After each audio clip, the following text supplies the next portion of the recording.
la actualización de las guías ADA del 2023. Digamos que el objetivo de esta presentación no es revisar las más casi 300 páginas que tiene toda la guía, sino como mostrar cuáles son los puntos más importantes, qué es lo nuevo que salió en cada uno de los apartados de la guía, como para actualizarnos en cuanto a estas. Entonces, en términos generales, les muestro aquí cuáles son todos los apartados que tiene la guía, y vamos a ir revisando en cada uno de ellos qué fue lo nuevo que salió en cuanto a la clasificación, en cuanto a la prevención, en cuanto a las comorbilidades, toda la parte de la tecnología en diabetes, bueno, y el tratamiento. Vamos a evitar, pues, hablar de niños, de embarazadas y algunos punticos importantes sobre los adultos mayores. Entonces, en la sección 1, sobre la parte de mejorar la atención y promover la salud de las poblaciones, entonces aquí ellos nos dicen que, digamos que lo que hablan las guías nuevos sobre este punto es que considerar trabajadores de la salud comunitarios, tener trabajadores, contratar o organizar grupos de salud comunitarios que puedan intentar mejorar el manejo de los pacientes diabéticos y de sus factores de riesgo cardiovascular en aquellas comunidades y sistemas de atención médicas que sean desatendidos. Entonces hablaban ahí como de personas que hayan estudiado trabajo social o algo así por el estilo, que tengan contacto con comunidades que no están, digamos, muy cerca a la atención en salud, y que podamos, pues, mejorar esa parte de la atención de estos pacientes. Lo otro nuevo aquí es que hablan sobre la telesalud. Pues ya hemos visto, pues, de que desde la pandemia toda la parte de telemedicina y todo esto ha ido aumentando en cuanto a su uso, y entonces ellos recomiendan que todo el uso de aplicaciones, toda la parte de teleconsultas por video, teléfonos inteligentes, todas las herramientas inalámbricas y toda esta parte de telecomunicaciones ha demostrado que mejora los desenlaces en cuanto al control de la diabetes, porque recuerden que uno de los pilares fundamentales en diabetes es tratar de evitar lo que se conoce, pues, como la inercia terapéutica, y tratar de llevar al paciente a metas lo más pronto posible, y entonces, pues, con esta parte de telesalud eso podría mejorarse. En cuanto a la sección 2 de clasificación y diagnóstico de la diabetes, digamos que esta clasificación no ha cambiado. Yo en algunas secciones voy a traer cositas como muy importantes como para contextualizarnos. Entonces, en términos generales, la clasificación sigue siendo la diabetes, pues, tipo 1, la tipo 2, como tal como la conocemos, algunos tipos especiales de diabetes, como la diabetes monogénica, las diabetes asociadas a lesiones del páncreas exocrino, algunas asociadas a medicamentos o a químicos, y las diabetes asociadas, por ejemplo, a glucocorticoides, a tratamientos para el VIH, a trasplante de órganos, y la diabetes gestacional tal cual. Los criterios diagnósticos tampoco han cambiado, son tal cual como lo conocemos. Entonces, la glucemia en ayunas mayor o igual a 126, la poscarga mayor o igual a 200, glicada mayor o igual a 6.5%, o con signos y síntomas, pues, de hiperglucemia, y una glucosa aislada mayor o igual a 200, siempre y cuando, pues, el paciente tenga síntomas. Con respecto a los criterios de prediabetes, también seguimos, pues, con los mismos, entre 100 y 125 para glucemia en ayunas, y 2 horas poscarga entre 140 y 199, y la glicada entre 5,7 y 6,4. Seguimos, pues, con los mismos criterios para diagnóstico de diabetes y de prediabetes. Aquí esto sí es un punto nuevo, esto es algo nuevo que incorporó la guía, y es que pues esto no, yo creo que esto no aplica tanto para nuestro medio, pero el hecho es que ellos hablan de que ya es posible a la cabecera del paciente tomar como una prueba rápida de hemoglobina glicada. Entonces, esto, pues, lo utilizan, y ellos dicen como que se restrinja solamente a Estados Unidos, porque ellos tienen ya los dispositivos aprobados por la FDA, tiene laboratorios y personal capacitado para realizar este tipo de pruebas, que permiten pues tener de inmediato el resultado de la glicada para poder hacerle un abordaje más integral al paciente de una forma más rápida. Tener en cuenta las relaciones que hay entre la hemoglobina glicada y la glucemia en cuanto a que puede haber, por ejemplo, que tengamos unos resultados falsamente positivos o negativos de la glicada asociados a ciertas enfermedades o ciertas condiciones que tenga el paciente. Entonces es cuando, por ejemplo, tenemos un paciente con glucometrías muy altas, 300, 350, o algo así, y una glicada normal. Entonces uno tiene que pensar qué podría estar pasando y entonces en ese orden de ideas entrar a buscar por qué hay una relación alterada entre la glucemia y la glicada y pensar en hemoglobinopatías, entre esas la enfermedad de células falciformes o la anemia de células falciformes, el embarazo principalmente segundo, tercer trimestre y posparto, el déficit de glucosa 6-fosfato deshidrogenasa, pacientes con VIH, en hemodiálisis, con pérdida de peso importante, que hayan tenido una transfusión reciente de sangre o que estén en terapia con eritropoyetina. Bueno, esos son como los dos punticos, los puntos importantes en estas primeras secciones. En esta sección 3 de prevención o retraso de la diabetes y sus comorbilidades, entonces ellos hablan de que, digamos que esto ya lo sabíamos desde hace muchos años, pero esta es una recomendación nueva que coloca la guía y es que ya como todos sabemos, las estatinas tienen un riesgo que si bien muy alto, no se puede pasar desapercibido y es el riesgo de que puedan conllevar a que el paciente genere diabetes. Un paciente no diabético podría volverse diabético con el uso de estatinas. Entonces ellos dicen pues que si bien el riesgo no es muy alto, uno en estos pacientes sí debería de tener como un abordaje o una recomendación de estar más pendiente de la tamización de estos pacientes para ver que no vayan a progresar a diabetes.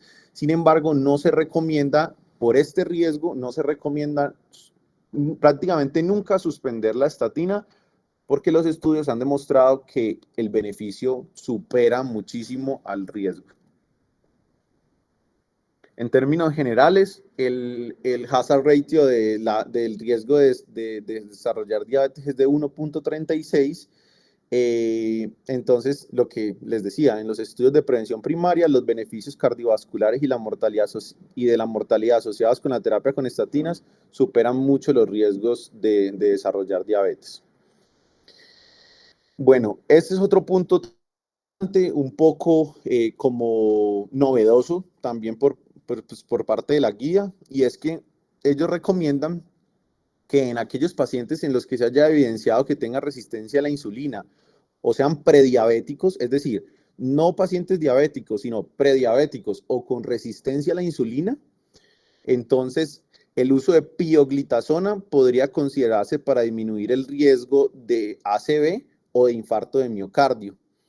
Entonces, digamos que esto es una recomendación que proviene de un estudio que ya les voy a mostrar, pero hay que coger con pinzas esta recomendación porque inclusive ellos también lo dicen, que uno tiene que tener en cuenta pues que la pioglitazona es un medicamento que ha demostrado también tener ciertas preocupaciones en cuanto a la seguridad, porque primero ha demostrado que puede aumentar el riesgo de ganancia de peso, puede aumentar los edemas y puede aumentar el riesgo de fractura.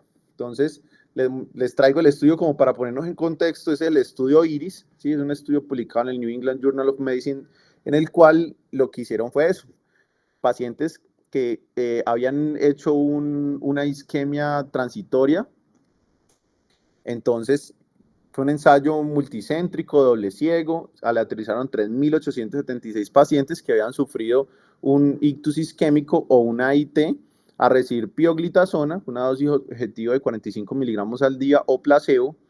Entonces, la otra era que el paciente no tuviera diabetes, pero que tuviera resistencia a la insulina con un índice OMA de mayor de 3. Entonces, con eso definían que el paciente tenía resistencia a la insulina y el resultado primario fue el desarrollo de un SB o de un infarto de miocardio mortal o no mortal. Entonces, ¿qué demostró este estudio? Básicamente demostró pues, que la probabilidad de que el paciente no presente este desenlace primario, ¿sí?, fue mayor con pioglitazona, es decir, que sí demostró un beneficio con un hazard ratio de 0.76 y un intervalo de confianza del 0.6 al 0.9. Entonces, sí fue superior a placebo, pero hay que tener en cuenta los efectos adversos que se demostraron en este estudio, y aquí se lo señalo, que son las fracturas, y estas son fracturas que son importantes, que digamos que llevaron al paciente a requerir manejo quirúrgico, llevaron al paciente a requerir hospitalización, y esto fue estadísticamente significativo, una P estadísticamente significativa, y estas son fracturas que no llevaron al paciente a tener que, digamos, una intervención quirúrgica o hospitalización y demás, o sea, fracturas menos graves, pero también fue estadísticamente significativo la ganancia de peso, tanto más de 4.5 kilos como 13.6 kilos, también fue significativa, el edema en miembros inferiores fue significativo, y la elevación de las transaminasas también fue significativo. Entonces, si bien demostró que era beneficioso, pues también tiene muchos riesgos, y hay que poner en una balanza pues a qué paciente se lo vamos a iniciar. Bueno, la guía pues también muestra esto en cuanto a un punto novedoso, y es que ellos recomiendan que en los pacientes que tengan un mayor riesgo de progresar a diabetes, ¿sí?,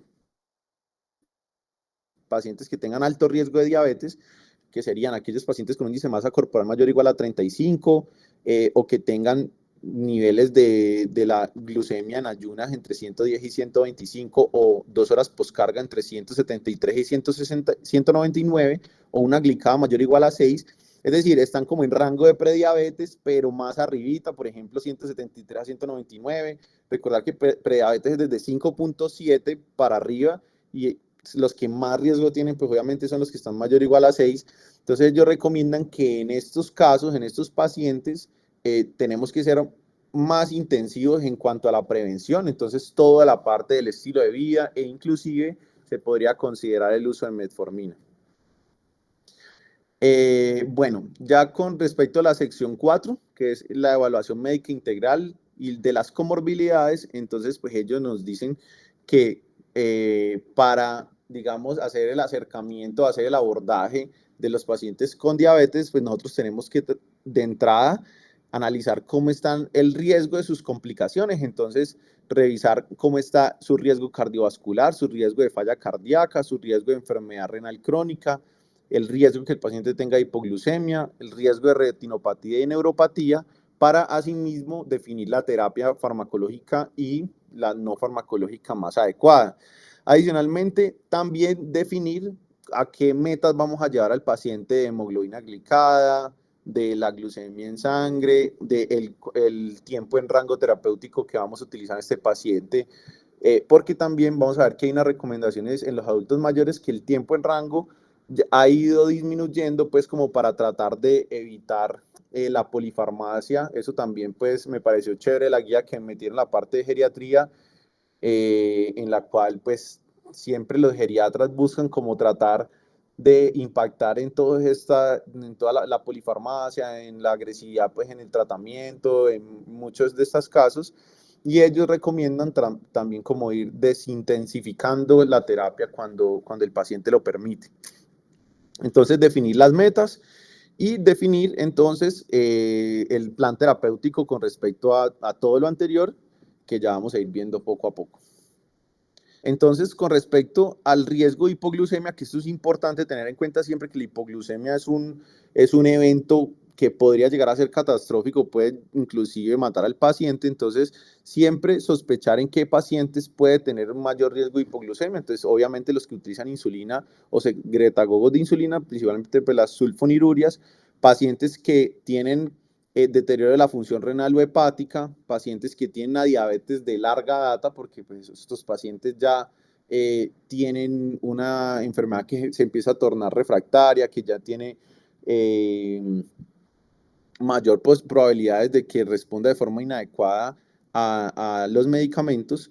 pacientes frágiles o adultos pues muy mayores, los pacientes que tienen ya deterioro cognitivo, ya que tienen deterioro de su respuesta contrarreguladora, pacientes que tienen ya discapacidad intelectual o que ya digamos que han ido perdiendo, están con demencia, han ido perdiendo su capacidad para afrontar, por ejemplo, los signos y síntomas neuroglucopénicos que puedan presentar esos pacientes, los pacientes que utilizan alcohol, las polifarmacias, entre esas pues los IECA, los antagonistas del receptor de angiotensina, los beta bloqueadores y la historia de antecedentes de hipoglucemia. Entonces, siempre indagar en los pacientes en el tratamiento inicial o en la aproximación o en el abordaje inicial para poder definir el riesgo de hipoglucemia que tenga el paciente. Otra de las recomendaciones que actualizó la guía es, pues digamos que en esto no me voy a detener mucho, solamente es para mostrarles que esto también es como una actualización en la cual ellos dicen que tenemos que en cada paciente diabético también buscar qué vacunas tiene y vacunar a este paciente. Ellos recomiendan las vacunas para hepatitis B, para virus de papiloma humano, influenza, para neumococo, ¿sí? También recomiendan, pues, si la 13, la 23, si el paciente ha venido, ellos ahí especifican si el paciente venía con la 15, con la 13, con la 23, y cómo hacerlo respectivamente. Y la tétanos, difteria y pertusis, y para la vacuna contra el zóster. Estas son las recomendaciones. Vimos como recientemente en la exposición de neumonía, veíamos pues que las vacunas son muy parecidas o prácticamente las mismas. Bueno, entonces aquí digamos que la guía nos muestra, esto también es más bien, ya venía pues desde la guía previa, en la cual ellos nos dicen pues que tenemos que tener un ciclo de decisiones para el manejo glicémico de estos pacientes, los pacientes con diabetes tipo 2, y digamos que tenemos unos objetivos para el cuidado, para el manejo de estos pacientes, principalmente teniendo en cuenta prevenir las complicaciones y optimizar la calidad de vida que estos pacientes tengan. Entonces, siempre, básicamente lo que ellos recomiendan es que tenemos que considerar todos los factores de riesgo que puedan impactar en la elección del tratamiento. Entonces, individualizar, digamos, las metas glucémicas, impactar sobre el peso, la hipoglucemia, la protección cardiorrenal, los factores fisiológicos. Digamos que tampoco me voy a detener mucho acá. El hecho es que ellos lo que tratan de explicar acá es que todo el enfoque que podamos tener en los pacientes es alrededor de la prevención de las complicaciones y de la optimización de la calidad de vida, teniendo en cuenta pues toda la parte de las intervenciones farmacológicas y no farmacológicas. Bueno, en este otro punto, ellos lo que nos tratan de mostrar son los componentes que debe tener la evaluación médica en cada uno de los pacientes diabéticos. Entonces, ellos nos recomiendan que, digamos que nosotros hagamos una historia clínica detallada de todas las características de la edad, los síntomas, desde su visita inicial o en los seguimientos o cuando vamos a hacerle un control anual. Entonces, digamos que la idea es como en la mayoría de los pacientes en la visita inicial, hacerle el enfoque de cada una de las cosas que ustedes ven acá, por ejemplo, la evaluación de la vida social, analizar pues si el paciente necesita tecnología específica, como vamos a ver más adelante, los medicamentos y las vacunas, los factores complementales, los antecedentes familiares y médicos del paciente, y con base en eso ir definiendo en qué momento deberíamos de nosotros hacerle un control. Digamos que esta tablita es como para tenerla en cuenta, igual el examen físico, igual los exámenes de laboratorio, para poder definir, por ejemplo, les pongo un ejemplo, pues como para tener en cuenta, digamos que la relación albúmina-creatinuria se recomienda al ingreso y cada año. Entonces, eso es una de las recomendaciones, pues que la guía organiza de una forma muy, muy chévere. Lo otro es en la sección 4, en cuanto a la evaluación de las comorbilidades. Esto también es un punto muy importante de la guía que también vale la pena aquí sí detenernos un poco, y es que ellos hablan mucho o le dan mucho énfasis al manejo y a la prevención de la enfermedad hepática no alcohólica, ¿sí? El hígado graso, la enfermedad hepática alcohólica y no alcohólica. Entonces, ellos hablan pues de que los pacientes diabéticos tipo 2 o con prediabetes que tengan factores de riesgo cardiometabólicos, que tengan las enzimas hepáticas elevadas, que tengan un hígado graso o imágenes de ultrasonido con presencia de esteatohepatitis no alcohólica y de fibrosis hepática, nosotros tenemos que hacerle unas intervenciones específicas. Entonces, en términos generales, como para poner en contexto sobre esto, la guía muestra que la enfermedad del hígado graso no alcohólico, que es el término NALF, es el término utilizado para identificar el amplio espectro de la enfermedad que va desde el hígado graso no alcohólico con esteatosis hepática macrovesicular, puede ser sola o con inflamación leve, hasta la esteatohepatitis no alcohólica, que es el NASH. Entonces, esto es como el espectro de la enfermedad hepática desde el hígado graso, que va desde el hígado graso no alcohólico, ¿sí?, hasta el NASH. Entonces, ellos hablan de que pues, la esteatohepatitis alcohólica sí se puede presentar cuando hay un consumo de alcohol importante, y ellos definen que el consumo de alcohol importante es más de 21 bebidas estándar por semana en hombres o más de 14 bebidas estándar por semana en mujeres durante un periodo de 2 años anterior a la evaluación. Lo otro es que pues, vemos que este NALF es frecuente en más del 70% de las personas con diabetes tipo 2. Entonces, esto es un dato importante. Realmente ya sabemos que esta enfermedad o que esta característica es muy frecuente en los pacientes diabéticos tipo 2. Pero entonces, ¿dónde está la novedad de la guía? La novedad es que se basa en que nosotros no deberíamos de entrar a buscar mucho la parte de esta esteatosis hepática, sino que tratar de definir cuáles son los pacientes que tienen mayor riesgo de progresar a una cirrosis. Entonces, tener en cuenta pues que inclusive más de la mitad se estima que la esteatohepatitis afecta a más de la mitad de las personas con diabetes tipo 2 y NALF. Y el NASH es una de las principales causas de carcinoma hepatocelular y trasplante hepático. Entonces, les muestro que el enfoque de la guía es analizar si el paciente tiene mayor riesgo de pasar a cirrosis, y esto se define por el grado de fibrosis que tenga el hígado.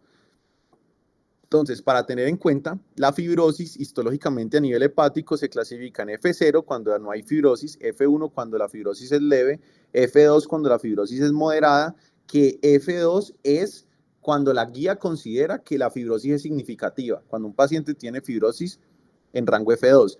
F3 es cuando ya es grave y F4 es cuando el paciente ya está en cirrosis. Entonces ya vamos a ver por qué es importante esto. Lo que les decía, el objetivo no es de detectar la esteatosis, sino mirar cuáles son los pacientes que tienen mayor riesgo. Y el paciente que tiene mayor riesgo de cirrosis son los que son obesos, los que tienen factores de riesgo cardiometabólico, los pacientes que tienen resistencia a la insulina, mayores de 50 años, que tengan las aminotransferasas elevadas, ya sea AST o ALT mayor de 30 durante más de 6 meses, y que la fibrosis F2, que es la significativa, tener en cuenta que a pesar de que el paciente tenga una fibrosis hepática importante, ellos pueden tener las aminotransferasas normales. Entonces, no necesariamente nos tenemos que guiar específicamente por las aminotransferasas. Entonces, ¿qué es lo que ellos recomiendan? Ellos recomiendan utilizar esta escala, ¿sí?, que es el FIB4, se encuentra ahí en la calculadora, en el MedCalc, y esta escala lo que hace es identificar algunos parámetros de la edad, de la AST, la ALT y el conteo de plaquetas. Entonces, cuando uno le coloca los datos a esta calculadora, la calculadora nos da el riesgo que tenga el paciente de desarrollar cirrosis. Entonces se considera que menor de 1.3 es un paciente que tiene bajo riesgo y mayor de 2.67 es el paciente que tiene alta probabilidad de fibrosis avanzada F3, F4. Recuerdan que esa clasificación F3, F4 es una clasificación histológica, pero esta escala nos permite definir, digamos, una aproximación del riesgo de cirrosis asociada a la posible fibrosis hepática que tenga el paciente. Y tener en cuenta que el punto de corte en los adultos mayores es de 1.9 o 2, no está bien estandarizado, pues no es 1.3, es 1.9 o 2 en cuanto para definir el menor riesgo. Entonces, ¿por qué es importante esto? Porque una vez nosotros le hemos hecho al paciente, esto también es nuevo pues de la guía, y por eso les digo que esto le hace bastante énfasis. Cuando se ha definido con respecto a la calculadora, si el paciente tiene un alto, un bajo o un indeterminado riesgo, se toman decisiones. Entonces, si el paciente, no nos guiamos pues solamente por las transaminasas, sino que definimos pues utilizar la escala. Tiene un bajo riesgo, entonces simplemente quedamos más tranquilos y podemos repetirla en 2 a 3 años. Sin embargo, si el paciente tiene un alto riesgo o el riesgo es indeterminado, entonces ellos recomiendan realizar una elastografía para poder definir si el paciente tiene fibrosis hepática o no.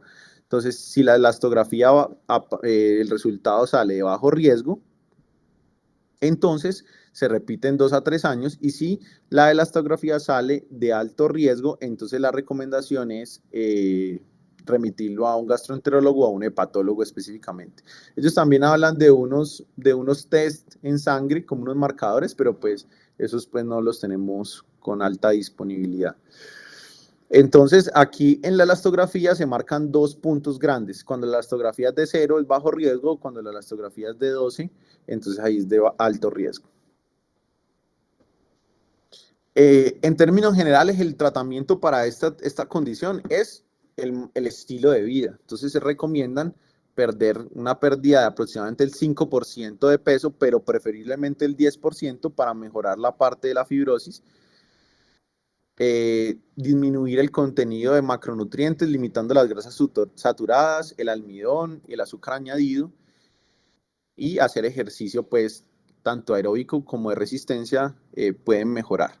Lo otro es que se ha demostrado que la cirugía bariátrica, como ustedes saben, pues la cirugía bariátrica permite también una marcada reducción de peso, podría también mejorar la historia de esta patología, y se demostró en un metaanálisis que entre el 70 y el 80% de las personas que tienen una mejoría en la esteatosis hepática, entre un 50 y un 75% en la inflamación y en los hepatocitos en cuanto a la necrosis, y entre un 30 y un 40% en cuanto a la fibrosis. Entonces, por eso es que es importante siempre tener en cuenta el uso de la cirugía bariátrica también para este tipo de pacientes que pueden tener una marcada mejoría.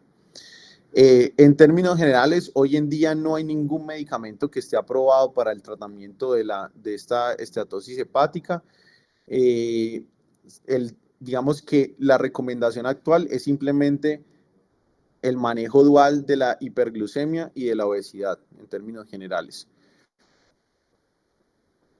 Pero además se ha demostrado que la pioglitazona también, entonces la pioglitazona, este es el segundo punto que habla la guía, que podría tener un uso, y algunos análogos GLP-1 podrían ser eficaces para el manejo de estos pacientes, principalmente para ralentizar la fibrosis. Sin embargo, recuerden pues que no hay ninguno que esté aprobado para el tratamiento de estos pacientes.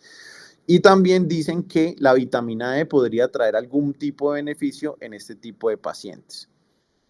Lo que les explicaba previamente, tener en cuenta siempre que al usar pioglitazona hay mayor riesgo de fracturas, mayor riesgo de edema, puede inclusive aumentar el riesgo de cáncer de vejiga. Bueno, son otros datos puntuales de la pioglitazona. La liraglutida, aparte pues de cuando hablábamos de los GLP-1, la liraglutida también ha demostrado que podría tener algún beneficio, igual que la semaglutida, ¿sí? En algunos estudios como muestro acá.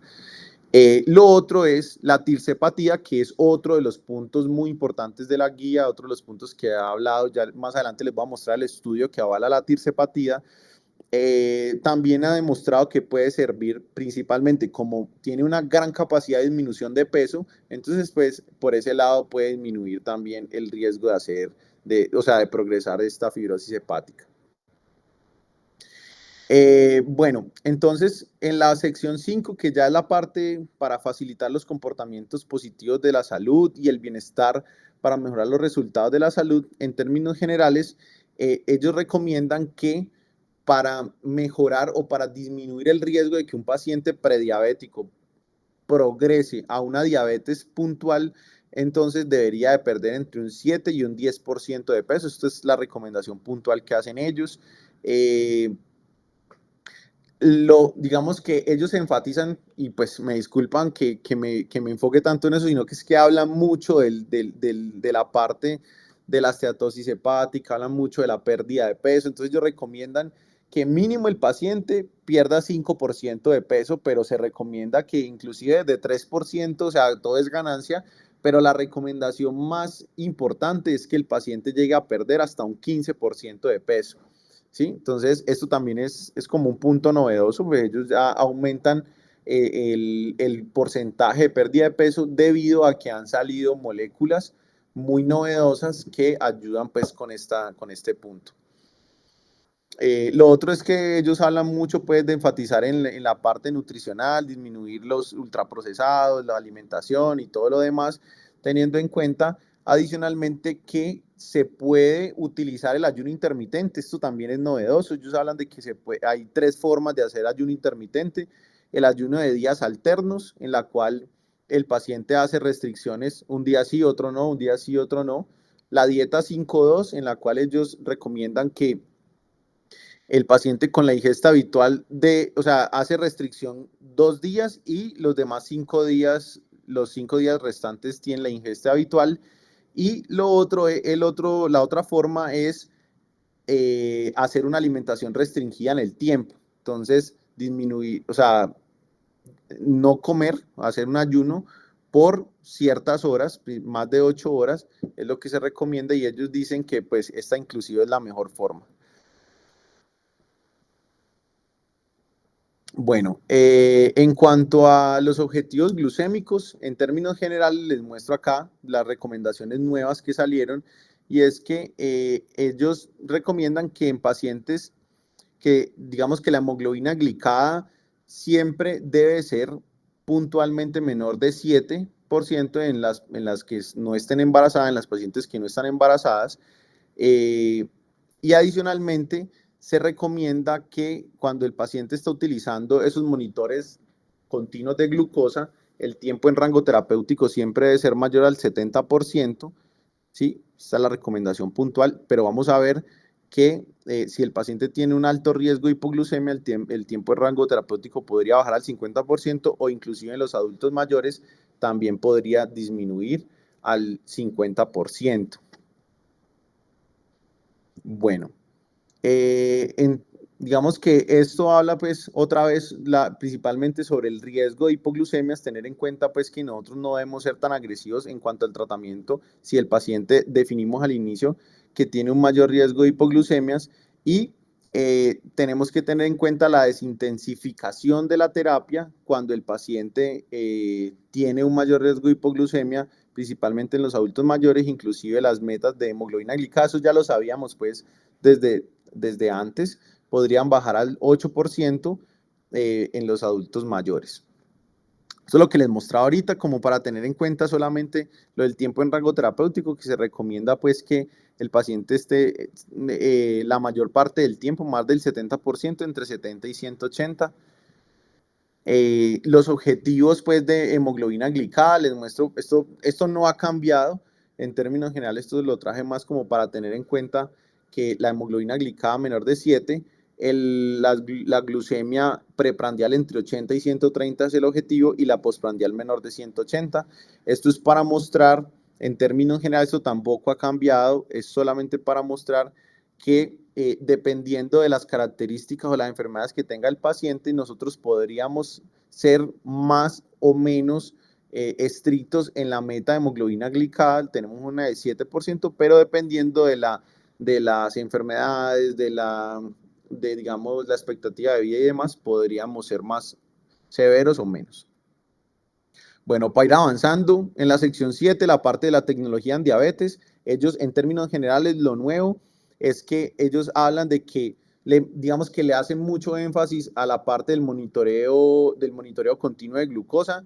Ellos recomiendan pues que podría ser utilizado este monitoreo continuo de glucosa en varios escenarios, en términos generales, aquellos pacientes que vengan utilizando altas dosis de insulina, inclusive en adultos mayores, como les voy a mostrar, pero digamos que lo que hay que tener en cuenta es que recomiendan cada vez más el monitoreo continuo de insulina, pues de glucosa, perdón, que digamos en nuestro medio sí lo tenemos, pero pues de pronto no es tan factible. En la sección 8, digamos que esto es un punto también grueso de la guía, la parte del control de la obesidad. Lo que les explicaba previamente, ellos recomiendan que mínimo un 3% a un 7%, pero se recomienda que entre más, inclusive hasta un 15% sería la meta ideal. Para lograr estas metas, entonces, de entrada, cuando el paciente tiene un índice de masa corporal entre 25 y 27, o sea, solamente se recomienda la parte de toda la intervención nutricional, de ejercicio y demás. La parte de la farmacoterapia, como vamos a ver cuáles medicamentos están recomendados y cuáles están aprobados, se recomienda cuando el IMC está por encima de 27, y la parte de la cirugía metabólica ya se recomienda a partir de 30. Sí, esto también es como novedoso. Antes, pues, siempre se ha recomendado por encima de 40, luego se recomendaba por encima de 35 cuando el paciente tiene factores de riesgo, pero aquí pues ya lo recomiendan inclusive a partir de 30. Y la recomendación de la cirugía metabólica, ellos recomiendan dos puntuales, que es el SLIF y la YDRUX. Bueno, entonces con respecto a esto, lo que les explicaba, solamente hay 5 medicamentos que están aprobados por la FDA para el tratamiento de la obesidad. Entonces aquí tenemos el Orlistat, la fentiramina con el topiramato, la naltrexona con el bupropión, el liraglutide y el semaglutide. Entonces estos son los medicamentos. Cada uno pues tiene sus efectos puntuales y el mayor o menor porcentaje de pérdida de peso. En términos generales, pues saber que el semaglutide en estos es el que ha demostrado pues un mayor porcentaje de pérdida de peso comparado pues con los demás. Y adicionalmente hay un medicamento nuevo que es el tirzepatide, pues que no lo han incluido acá, ¿sí? A pesar de que salió un estudio muy grande en New England Journal, pues muy interesante, pero no modificó pues todavía la guía en este punto acá en cuanto a la aprobación de los medicamentos por la FDA. Sin embargo, vamos a ver en el algoritmo que sí lo incluye. Entonces, aquí les muestro el estudio del tirzepatide, se llamó el estudio SORMONT 1, publicado en julio del 2022. En este estudio básicamente se demostró, básicamente lo que hicieron fue utilizar pacientes, le dieron tirzepatide a algunos pacientes pues con obesidad y a otros les dieron placebo y lo siguieron a 72 semanas. Y ustedes pueden observar que las dosis que dieron de tirzepatide fueron 5 miligramos, 10 miligramos y 15 miligramos. Y el porcentaje de disminución de peso con tirzepatide de 5 miligramos fue de 15%, con tirzepatide de 10 miligramos fue 19.5% y con tirzepatide de 15 miligramos fue 20.9%. Es decir, es una disminución de peso demasiado abismal, pues, o sea, muy importante, que inclusive se compara con la pérdida de peso que ofrece una cirugía bariátrica. Entonces, este medicamento pues ha sido muy, muy novedoso. Miren la diferencia pues con el placebo en cuanto pues a la reducción de peso.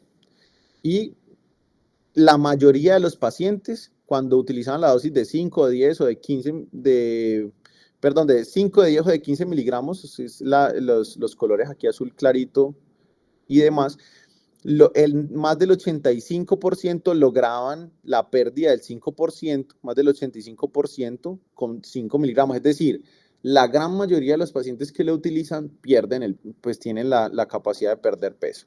Entonces, digamos que eso es muy importante.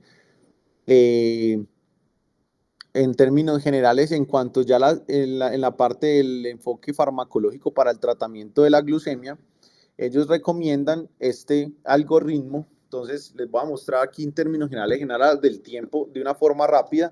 Esto no ha cambiado mucho, hay algunas cositas que sí cambiaron. En términos generales, ellos definen que para iniciar o para optimizar el tratamiento de diabetes, nosotros tenemos que definir si lo que queremos o el objetivo es la reducción del riesgo cardiorrenal o el objetivo está más asociado al control glucémico o al control del peso. Si el objetivo es reducción del riesgo cardiorrenal, entonces definimos pues cuál es el riesgo que tenga el paciente, si el paciente pues ha tenido un infarto previo, ha tenido una ACV previo y demás, o sea, es decir, el paciente es un paciente que está en prevención secundaria, por ejemplo, o que el paciente tiene una angina inestable, bueno, y demás, tiene alto riesgo cardiovascular.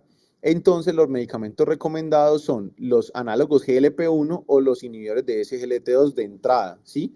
Entonces tenemos que tener en cuenta siempre empagliflozina, dapagliflozina y la semaglutide, pues que es como la más importante en este grupo. Y definimos si el paciente definitivamente logró la meta terapéutica en cuanto a la hemoglobina glicada. Si no la logró y el paciente viene con un ISGLT2, entonces le agregamos un GLP-1 o viceversa, es lo que recomiendo. Y si no, entonces una teazolindiona.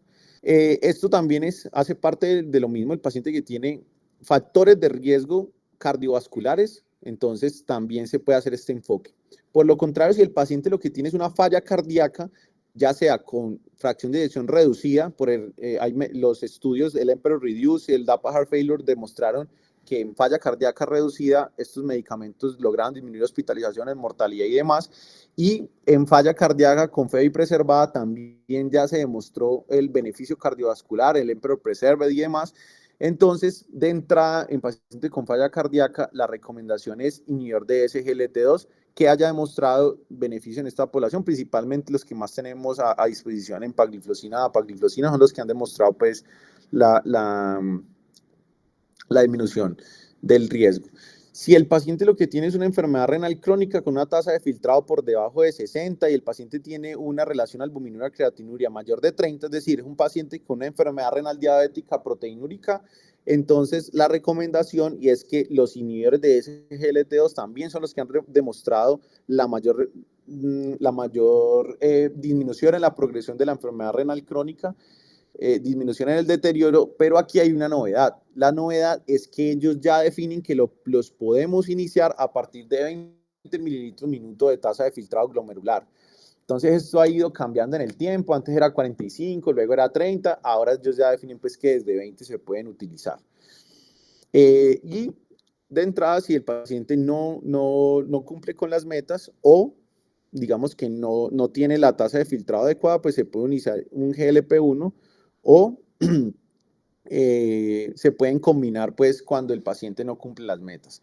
Por el otro lado, si lo que nosotros queremos es solamente control glucémico, entonces pues allí sí está la metformina, con las recomendaciones que se haga con terapia combinada con otros medicamentos, tener en cuenta el riesgo de hipoglucemia con los otros medicamentos y en términos generales los medicamentos que mejor tienen capacidad de controlar los niveles de glucemia, la glicada y demás, pues entonces los más importantes son dulaglutide, semaglutide y tirzepatide, las insulinas y los otros que tienen alta capacidad de control son los otros GLP-1 que no sean estos, dulaglutide, semaglutide, tirzepatide y la metformina, los inhibidores de SGLT2, la sulfonilurea, las tiazolidindionas y por último, pues los inhibidores de EPP4. Digamos que los inhibidores de EPP4 cada vez quedan más relegados porque todos estos otros medicamentos han demostrado pues muchos beneficios.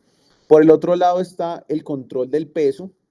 Entonces, si lo que nosotros queremos es control del peso, tenemos un paciente muy obeso, la recomendación, entonces aquí ellos tienen a semaglutide, como les mostré, es uno de los que más poder tienen para disminuir peso, pero aquí la novedad es que ya agregan también considerar tirzepatide, ¿sí? Si bien les mostré pues el estudio en el cual demostraban pues que tiene una gran capacidad de disminución de peso, pero también está dulaglutide, liraglutide, que es uno de los que más usamos también aquí en nuestro medio, liraglutide, Y hay otros, pues, como los otros GLP-1 que no son estos anteriores, y los que no tienen un efecto específico en el peso, metformina y los inhibidores de DPP-4.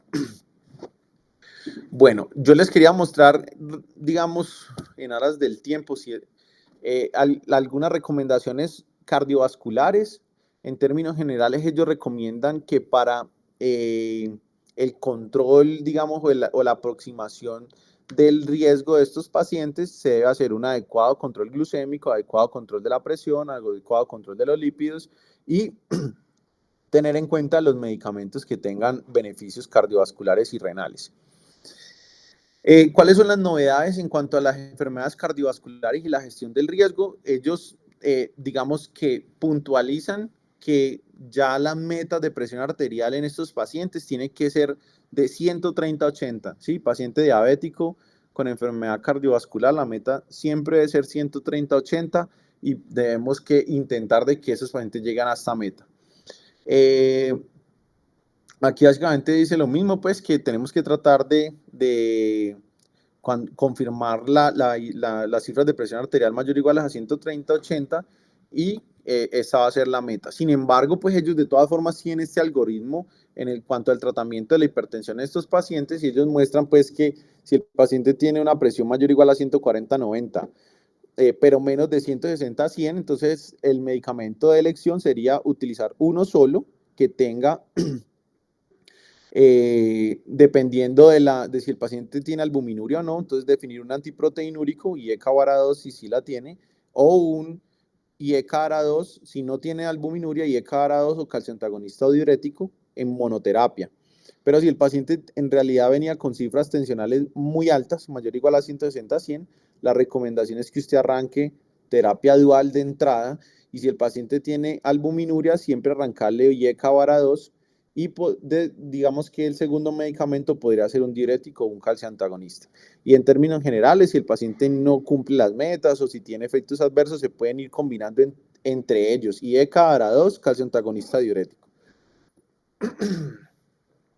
Bueno, lo otro es con respecto al uso de las estatinas. Ellos, digamos que en conclusión, con respecto a las estatinas, cada vez nos hacen más puntualidad de que prácticamente todo paciente diabético debería de tener una estatina. Digamos que eso es como en términos generales. La recomendación es que estos pacientes entre 40 y 75 años, su meta de LDL debe ser menor de 70, tratar de disminuir más del 50% del LDL con una meta de 70.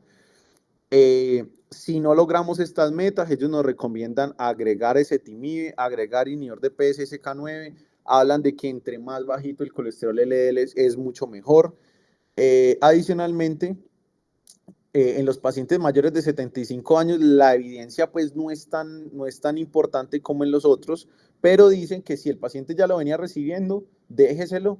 Y si el paciente tiene más de 75 años y usted está pensando en iniciárselo, pues usted podría poner en una balanza los potenciales riesgos versus los beneficios y en términos generales terminar colocándosela. Bueno, lo otro es siempre tener en cuenta que bueno, esto es un punto importante, el uso de la finerenona. Esto también es una novedad de la guía. Hay unos estudios que, eso no los traje, el estudio Fidelius y el estudio Fígaro, que son los que recomendaron en aquellos pacientes con diabetes tipo 2 y enfermedad renal crónica albuminúrica, tener en cuenta con albuminuria, que estén siendo tratados con las dosis máximas toleradas de un IECA o un ARA2, se puede recomendar la adición de finerenona para disminuir el riesgo cardiovascular y digamos que la progresión de la enfermedad renal. Entonces, también novedad de la guía, esto también se ha hablado mucho, finerenona en pacientes con diabetes y con enfermedad renal crónica albuminúrica, avalado por los estudios Fígaro y Fidelius.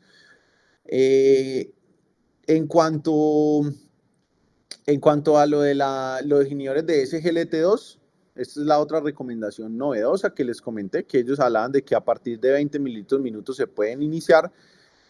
La sección 12, ya para ir terminando, que es ya la parte de retinopatía, neuropatía, cuidado de los pies, ellos en términos generales, la nueva recomendación es que tener en cuenta que los gabapentinoides, los inhibidores duales de la recaptación de serotonina y norepinefrina, los antidepresivos tricíclicos y los bloqueadores de los canales de sodio son los medicamentos recomendados para el tratamiento de estas entidades, principalmente la neuropatía diabética. En cuanto a los adultos mayores, algunas recomendaciones, hay varias, pero en algunas que les traigo es que en estos pacientes también se recomienda tener en cuenta el monitoreo continuo de glucosa.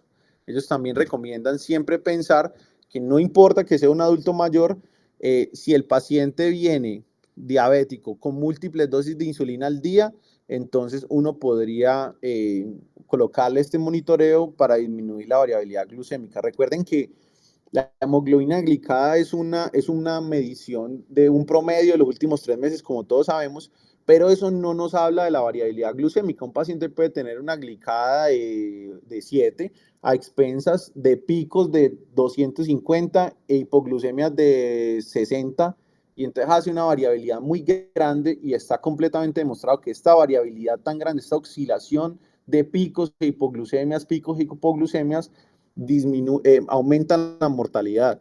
Entonces, puede tener una glicada muy bien y todo el mundo tranquilo, pero realmente puede tener una alta variabilidad glucémica. Entonces, para eso es que se recomienda también el monitoreo continuo de glucosa. Ellos agregan algunas cosas novedosas y es lo de la desintensificación del tratamiento dependiendo de las metas y el riesgo de hipoglucemia que tengan estos pacientes. Y el otro concepto es la simplificación de los planes de tratamiento para evitar la polifarmacia. Entonces, veo pues como que le están poniendo mucho cuidado a la parte geriátrica también en las guías. Siempre, pues aquí uno escucha a los profes que hablan mucho de la parte de la polifarmacia, de la parte como de esa delgada línea entre hacerle bastante al anciano o no hacerle mucho. Entonces como desintensifíquele dependiendo de las metas, quítele medicamentos, quítele la polifarmacia para poder que los pacientes les vayan mejor. Y bueno, eso era como los puntos más importantes que yo le vi a las guías y no sé, profe, ¿qué opina?